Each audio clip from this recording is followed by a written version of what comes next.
और जी न्यूज पर paper leak bill की कॉपी है। क्या क्या इस बिल में शामिल किया जा रहा है, इस बिल की कॉपी हमारे पास मौजूद है।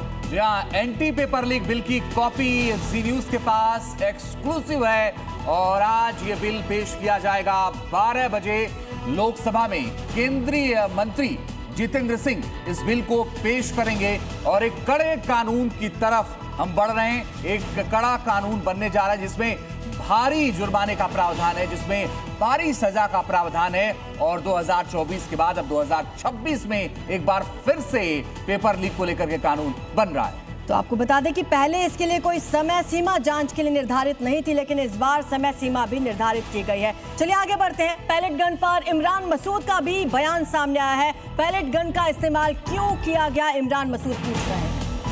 कांग्रेस के सांसद इमरान मसूद ये कह रहे हैं कि पैलेट गन का इस्तेमाल क्यों हुआ, बच्चों पर पैलेट गन क्यों चलाए गए, क्या राष्ट्रीय सुरक्षा का खतरा महसूस हुआ? वे पढ़े लिखे बच्चे थे और उन पर पैलेट गन चलाया गया, क्यों हुआ ऐसा? ये सवाल पूछा है सहारनपुर से सांसद इमरान मसूद। ये बच्चों पर पैलेट गन का इस्तेमाल क्यों हुआ? ये कहीं बॉर्डर स्टेट में हो रहा था क्या प्रदर्शन? क्या आपको राष्ट्रीय सुरक्षा का खतरा महसूस हो गया? बच्चे थे ये बच्चे थे, पढ़े लिखे बच्चे थे, पैलेट गन मार दी, किसी की आंख चली गई, किसी के हाथ तोड़ दिए, पैर तोड़ दिए। क्या तमाशा बना दिया देश में। छात्रों के मुद्दे को लेकर रणनीति बनाई है। संसद शुरू होने से पहले विपक्ष ने अहम बैठक की और 10 बजे के आसपास ही विपक्ष के तमाम नेता पहुंचना शुरू हो गए थे और उसके बाद ये बैठक हुई। इस बैठक की तस्वीरें भी आपके सामने हैं। जयराम रमेश, राहुल गांधी, विपक्ष के वो तमाम नेता आपको नजर आ रहे हैं। तो संसद शुरू होने से पहले ये बैठक की गई जिसमें ये रणनीति बनाई गई कि कौन सा मुद्दा सदन में उठाया जाएगा। छात्रों के मुद्दे को लेकर इसमें रणनीति बनाई गई।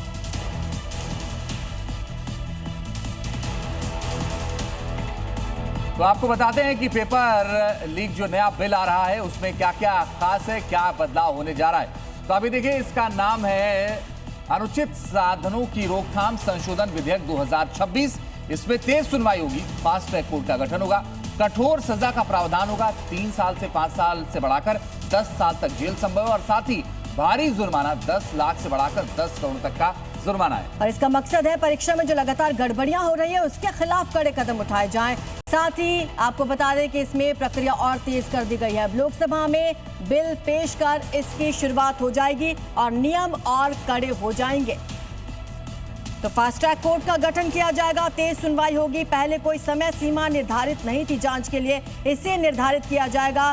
3 महीने का समय दिया जाएगा। कठोर सजा का प्रावधान किया जाएगा, जिसमें पहले जो सजा थी वो 3 से 5 साल थी, इसे बढ़ाकर 10 साल तक किया जाएगा। साथ ही भारी जुर्माना लगाने का भी इस बिल में प्रावधान है। जो पहले 10 लाख था वो बढ़ाकर 10 करोड़ तक कर दिया जाएगा। और फास्ट ट्रैक कोर्ट में ये मुकदमा चलेगा, 3 महीने में सजा हो जाएगी और बड़ी बात यह है कि हाई कोर्ट में भी जल्दी सुनवाई हो जाएगी।